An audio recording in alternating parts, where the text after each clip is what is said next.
Pengen kaya mendadak? Pengen jadi sultan? Tidak susah kok. Saya kasih tahu caranya. Pertama, pakai gamis dan peci putih.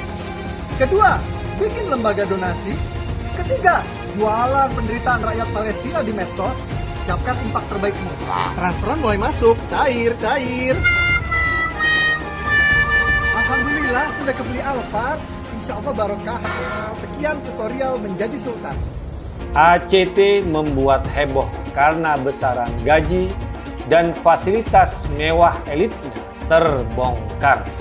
Terbongkarnya besaran gaji dan mewahnya fasilitas elit ACT, pengepul sumbangan membuat kita semua geleng-geleng kepala. Pertanyaannya, apakah Anda masih mau menyumbang dana lagi ke mereka? Kemudian sumbangan Anda itu dipotong untuk gaji besar dan fasilitas mewah? Menghadapi kasus ini kita tidak cukup ngedumel saja. Harus ada proses hukum, apalagi ada dugaan penggelapan dana di situ. Terkait dengan yayasan ACT, ya, ada transaksi memang yang kita lihat itu dilakukan secara masif yang dikaji oleh PPATK itu nilainya memang luar biasa besar ya. Jadi sekitar 1 triliunan terkait dengan aktivitas terlarang di luar negeri sana, baik langsung maupun tidak langsung. Dalam hal pendanaan terorisme terkait dengan Al-Qaeda. PPATK menghentikan sementara transaksi atas 60 CIF, atas 60 rekening. Kita perlu aware terkait dengan pengelolaan dananya, yang pengelolaan dana kita tadi, apakah benar itu ditujukan bagi memberikan bantuan kemaslahatan umat atau kemudian dipergunakan untuk kepentingan-kepentingan lain. Iya, tidak cuma ACT, kalau ada dugaan penyelenggaraan dana umat tentunya kita prihatin dan harus diusut tuntas. Karena yang menyumbang itu kan tentunya berharap bahwa dana yang disumbangkan itu dipergunakan semaksimal-maksimalnya untuk kepentingan yang memerlukan. Nah, oleh karena itu kami mendesak aparat penegak hukum untuk kemudian melakukan tindakan tegas terhadap dugaan penyelewengan dana umat ini, dan bekerja sama juga tentunya dengan PPATK untuk kemudian membuktikan apakah dugaan tersebut benar atau tidak. Demikian. Satu hal yang kami ingin sampaikan adalah permohonan maaf yang luar biasa sebesar-besarnya kepada masyarakat. Mungkin beberapa masyarakat kurang nyaman dengan beberapa pemberitaan yang sedang terjadi saat ini. Yang kedua juga kami ucapkan terima kasih kepada majalah Tempo atas semua pemberitaan yang telah dilakukan. Di atas semuanya pemberitaan itu mestinya menjadi manfaat buat kita semuanya. Ini yang perlu kami sampaikan supaya kita memahami posisi lembaga aksi cepat tanggap. Situasi kisruh lembaga donasi aksi cepat tanggap itu jadi pengen ketawa. Sudah lama saya menyoroti lembaga donasi ini yang sigap membangun promo kalau ada kasus kemanusiaan, terutama yang di luar Indonesia. Baliho-baliho dan spanduk-spanduk bertebaran di seluruh Indonesia dengan tulisan save ini, save itu. Laporan majalah Tempo yang membongkar kisruh di ACT juga membongkar kedok mereka. Gaji petingginya lagi ada yang 100 juta rupiah per bulan. Dan di bawahnya lagi ada yang 80 juta rupiah per bulan. Bahkan gaji karyawan yang level rendah saja berkisar hampir 15 juta rupiah per bulan. Saya jadi teringat dengan pernyataan Fadlizon dulu gitu. Ketika orang sudah meminta maaf, itu artinya dia mengakui bahwa dirinya bersalah. Sehingga kepolisian bisa lebih mudah memproses kasus ini gitu. Minta maaf itu berarti mengakui kesalahannya. Kemudian what is next? Apa berikutnya? What is to be done? Bagaimana kita menyelesaikannya? Apa yang harus dilakukan? Yang harus dilakukan adalah proses hukum. Karena kita ini bersamaan kedudukannya di dalam hukum. Ini konstitusi kita. Penghinaan kepada Nabi Muhammad. Betapa luar biasa posisinya. Tapi dilecehkan dengan seenaknya aja. Saya bersyukur ada Anies Baswedan yang berani tutup itu. Kan kalau kerja di tempat minuman keras, haram itu. Enak aja minta maaf. Kalau pelanggaran bahkan melecehkan agama, nggak ada maaf. lawan, perangi mereka orang kayak begini, harus diperangi gitu. Itu konstruk Quran.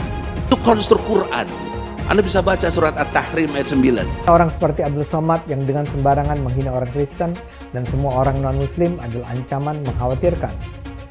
Kalau Somad menyebut semua non-Muslim kafir dan kafir itu harus diperangi, apakah di Indonesia akan kembali terjadi kerusuhan Mei 1998? Ancaman kedaulatan negara kesatuan Republik Indonesia dari Cina komunis dan etnis Cina Indonesia atau ECI yang ada di Indonesia. Ia mengatakan dirinya bahwa dia adalah warga negara Indonesia yang baik, dia juga Pancasilais, ya, dia juga bilang dia juga mengaku pribumi, tapi sesungguhnya tidak, mereka itu pengkhianat semuanya. Ya. Yang Cina. Mereka itu semuanya perampok ya. Ya. Akan baru dari Pak Anies kemarin heboh-heboh Halloween itu soal nama sakral ya Muhammad dan Maria. Tiba-tiba gercep izinnya dicabut dan pemiliknya harus minta maaf. Alangkah lebih baiknya nggak boleh nama-nama tersebut dipakai oleh manusia. Tiap tempat-tempat yang menurut kalian maksiat harus dimintakan KTP dulu. Ketika ada nama-nama sakral tersebut, tolong jangan dikasih masuk karena penistaan agama, bukan begitu? Lupa ya sama yang menghina-hina Buddha, sama yang ngatain pala salib kapir itu kok nggak gercep-gercep ditangkap. Tolong dong Pak Anies bantu juga lah kami Pak Anies minoritas, tolong yang menghina-hina kayak si Felix, kayak si Uas ya kan, kayak Roy Suryo, tolong dong itu. Simbol Islam yang paling kuat siapa? Simbol Islam yang paling kuat adalah Nabi Muhammad. Agamanya dihina, dia bilang enggak, ini bukan penistaan agama. Ketika kemudian nabinya kemudian dikatakan jelek, ini bukan penistaan agama. Nabi Muhammad loh yang kemudian diomongin. Narasi untuk menghinakan agama, narasi untuk mengecilkan agama, mengolok-olok agama, ini harus di stop. Caranya gimana? Kasih kemudian hukuman yang buat jerak. Supaya yang lain lihat bahwasanya kita tidak bisa untuk melakukan ini di Indonesia. Ini perkara sangat sensitif loh, lebih sensitif. Pasal penghinaan presiden ada. Masa kita lebih tersinggung presiden terhina daripada Nabi Muhammad yang dihina? Masalah holy living, Anda akan diberikan minuman yang beralkohol gratis kalau Anda namanya Muhammad dan Maria. Holy living sudah ditersangkakan. Giliran Roy Suryo ini udah lebih 2 minggu mana? Roy Suryo, mana? Mana Roy Suryo? Apakah kalau yang melapor ini orang yang beragamanya bukan Islam, terus dibikin sulit begitu? Ini orang Buddha udah ngelaporin karena merasa jengkel. Dan ini kegaduhan luar biasa si Roy Suryo. Ketika minoritas ini melaporkan seseorang kok lama banget. Ini mau Pancasila apa tidak? Kalau memang ini tidak mau Pancasila, bubarkan sekalian. Ganti. Polri bagaimana ini menghadapi Roy Suryo? Lemahkah? Yang kami umat Buddha sayangkan, ini adalah objek utama Nabi Siddhartha Gautama atau wajah dari Buddha Gautama yang diedit wajahnya oleh orang lain. Terlepas dari itu presiden yang menyerupai ya, kami melihat ini menyerupai Bapak Presiden Joko Widodo atau siapapun itu, sudah tidak selayaknya wajah Nabi, wajah Siddhartha Gautama, simbol utama agama Buddha itu diedit dan disebarkan. Nah ini loh, yang kalau memang yang maksudnya tidak untuk menyinggung, tapi kami merasa tersinggung. Kami umat Buddha merasa tersinggung. Apapun tweetan beliau, apapun bahasa yang digunakan dengan lucu, dengan ambiar, dengan emotikon ketawa, itu nanti kita serahkan kepada penyidik lah. Kasus seperti ini sudah sering kali terjadi dan juga tidak ada tindak lanjut. Itu yang mungkin kami menangkap sinyal seperti itu sehingga banyak netizen yang merasa geram. Kalimat yang dia tambahkan adalah lucu, hehehehe, ambiar. Itu bahasa yang sangat melecehkan. Dia tahu bahwa itu diedit. Dia tahu bahwa itu simbol agama yang sangat sakral buat kami. Itu tahu dirubah, tapi ditertawakan bahwa yang diedit itu bukan stupa, tapi patung Sang Buddha. Dan itu adalah simbol agama yang sangat sakral buat agama kami. Saya mengunggah karena memang melakukan kreativitas dengan mengubah salah satu stupa candi. Makanya saya tampilkan. Karena gambar ini memang menurut saya editingnya saya mengatakan juga lucu. Lucunya karena kan kreativitas netizen. Meringkus, memproses orang-orang seperti Roy Suryo ini. Kalau tidak ini bahaya. Ini agama, ada patung stupa yang sangat sakral bagi agama Buddha, kemudian diganti wajahnya. Dan ini penghinaan luar biasa. Bahwa dia menghina simbol negara yang bernama presiden. Dia juga menghina agama sah resmi di Indonesia agama Buddha. Saya hanya membayangkan kalau yang dihina itu adalah agama Islam, apa yang terjadi? Apa hukumnya berwisata ke tempat ibadah orang kafir? Contohnya Candi Borobudur. Hukumnya haram, karena itu termasuk persetujuan kepada peribadahan mereka. Kita nggak boleh datang ke situ kecuali untuk satu tujuan. Mau membubarkan orang yang lagi beribadah kepada selain Allah. Haram hukumnya masuk ke rumah ibadah orang lain. Haram. Bapak Ibu yang dimuliakan Allah, oleh sebab itu solusi penyelesaian umat ini hanya satu. Apa itu? Khilafah. Kalau saya bilang khilafah, Anda teriak khilafahnya lebih keras lagi dan lebih panjang. Khilafah! Khilafah! Sekali lagi, khilafah! Khilafah! Lebih keras dan lebih panjang. Khilafah! Khilafah! 2024 kemungkinan akan lahir khilafah Islamiyah. Abdul Somad juga kuat, UAS itu. Itu khilafah itu. Abdul Somad, UAS itu. Ustadz Abdul Somad itu. Solusi satu-satu dengan umat sebelah khilafah. Saya punya rekamannya itu. Kadang-kadang orang lain nggak ngerti, saya ngerti. Polisi nggak tahu, saya tahu. Khilafah. Takbir, nggak ikut berjuang, nggak ikut berkeringat, melawan penjajah atau apa. Tahu-tahu khilafah, takbir. Somat itu tidak Pancasilais. Kenapa? Dalam Pancasila ini mengaku ada lebih dari satu agama. Begitu dia menghina salib, berarti Anda tidak Pancasilais. Mengatakan salib itu tempat jin. Kok bisa Anda mengatakan salib itu tempat jin? Itu kan alat sesembahan mereka, simbol kesembahan mereka. Apa di sini Anda cuma hanya ingin mengadu domba aja, Pak Somad? Harusnya Anda ini diproses di polisian, Pak Somad. Ini Anda sudah jelas-jelas sekali nih Anda menghina simbol ketuhanan umat Kristen. Coba kalau seandainya dikembalikan, masjid itu tempat jin-jin. Pasti umat Islam marah. Mengatakan orang beriman tidak kena jin. Tapi Anda bawa Cina. Anda bawa lagi namanya Ahok. Kenapa Ahok nggak kena jin? Karena apa? Mereka juga jin kafir. Itu janganlah. Lah Anda merasa ganteng. Bawa ngaca juga dong Pak Somad sekali-sekali. Sebelum Anda menghina orang. Saya kepengen Indonesia jadi contoh Singapura. Dia menjaga negaranya dari otak-otak gadungan ini yang radikal. Gerakan-gerakan Islam radikal. Itu semua Islam gorok-gorok. Ada agama lain gorok gitu? Nggak ada. Perlu ketegasan. Sikapin nih pendakwah-pendakwah yang mengajak radikal ini. Tangkepin dan dikasih bicara. Kasus Abdul Somad yang baru-baru ini adalah contoh yang baik. Dia jelas ngasal ketika mengatakan bahwa dalam salib itu ada jin kafir. Nggak ada ayat Al-Quran yang bilang begitu. Nggak ada ucapan Nabi yang bilang begitu. Tapi ketika dikecam, dia cuma bilang dalam lingkungan internal umat Islam. Abdul Somad ini gimana sih? Memang kalau dalam lingkungan terbatas, dia boleh menyebarkan ajaran bohong. Abdul Somad, mana ada ajaran Islam yang bilang bahwa dalam salib ada jin kafir? Itu kan karang-karangannya Abdul Somad saja. Sebagai muslim, saya sebenarnya agak malu. Kok kualitas ulama kita banyak yang seperti ini ya? Itu Abdul Somad juga ngomongnya hebat banget. Kita ikutin saja demokrasi pemerintahan sekarang. Nanti kalau kita sudah berkuasa, kita ganti dengan khilafah. Enak aja, siapa sih Somad ini? Sekolahnya di mana?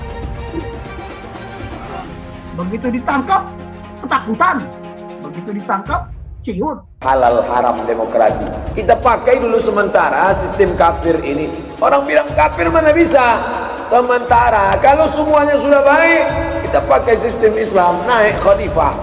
Mencuri listrik. Ini dalil yang mengatakan boleh. Ingat baik-baik, kalau mau mencuri, pegang dalil. Negara yang tidak adil, kalau begitu boleh dicuri. Karena listrik ini diambil dari alam, maka itu milik Allah Subhanahu wa Ta'ala. Punya Allah, berarti milik bersama. Kita curi aja. TV itu dikatakan para ulama haram. Maka usulan ana kepada antum-antum yang punya TV, buang tuh TV. Bahaya. Bagaimana hukumnya musik dulu kan? Saya katakan haram. Surah 26 As-Sigat 31 ayat 6 dulu kan udah dibacakan. Dari mana musik itu? Dari gereja. Musik bagian ibadah Kristen. Makanya sekarang mereka nyanyi, Pak. Haleluya, puji Tuhan. Sorga. Kapan musik masuk Islam? Pernah nggak musik mualaf? Itu permainan setan.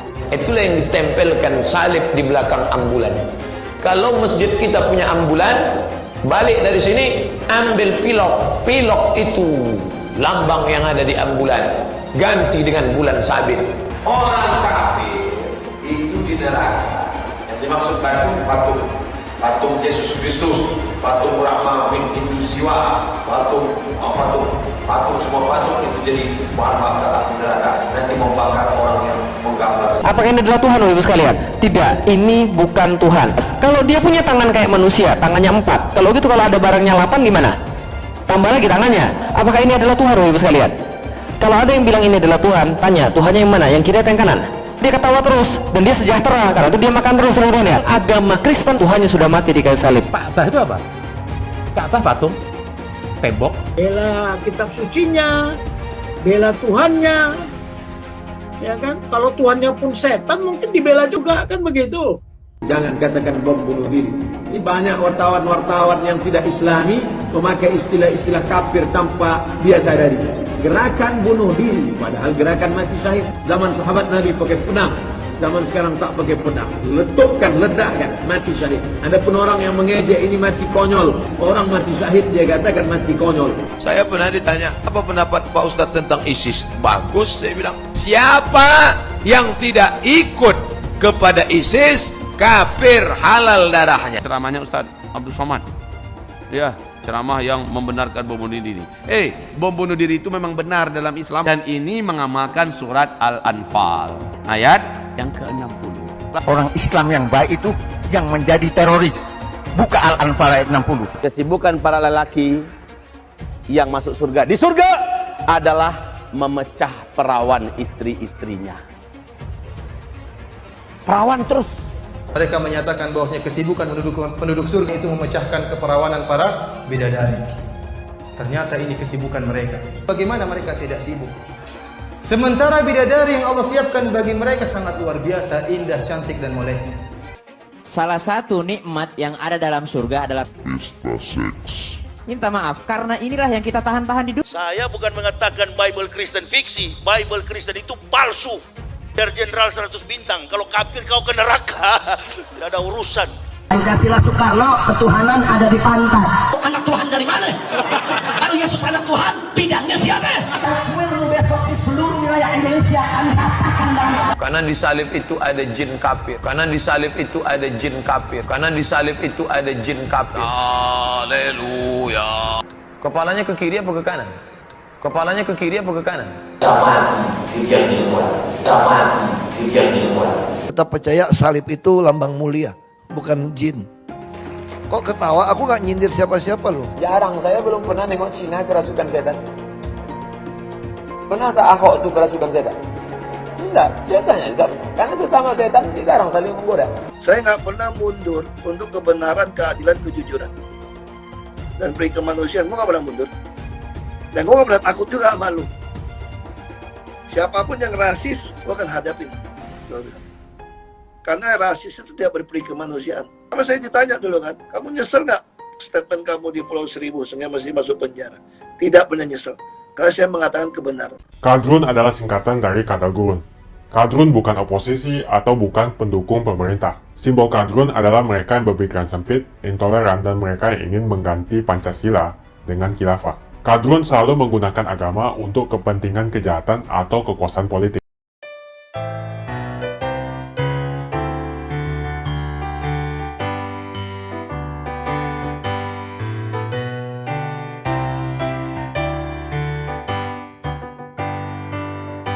Pancasila. 1. Ketuhanan yang Maha Esa. 2. Kemanusiaan yang adil dan beradab. 3. Persatuan Indonesia. 4. Kerakyatan yang dipimpin oleh hikmat kebijaksanaan dalam permusyawaratan perwakilan. 5. Keadilan sosial bagi seluruh rakyat Indonesia.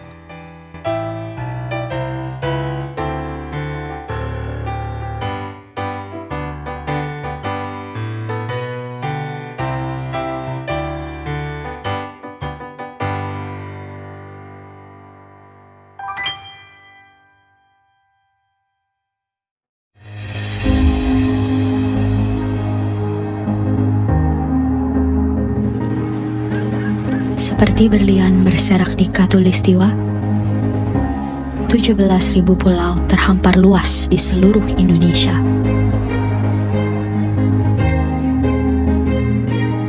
lebih dari 700 bahasa, 300 suku, beragam budaya dan agama, tak mampu menghalangi kita menjadi bangsa yang satu.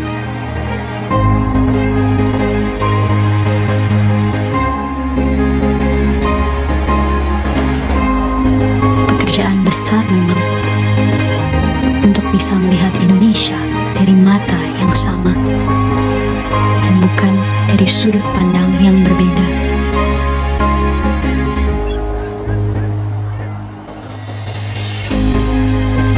Tetapi ini Indonesia, tanah kaya yang masyhur akan perbedaan dan keramahannya. Tanah lahirnya masyarakat yang terbuka dan memiliki daya juang tinggi.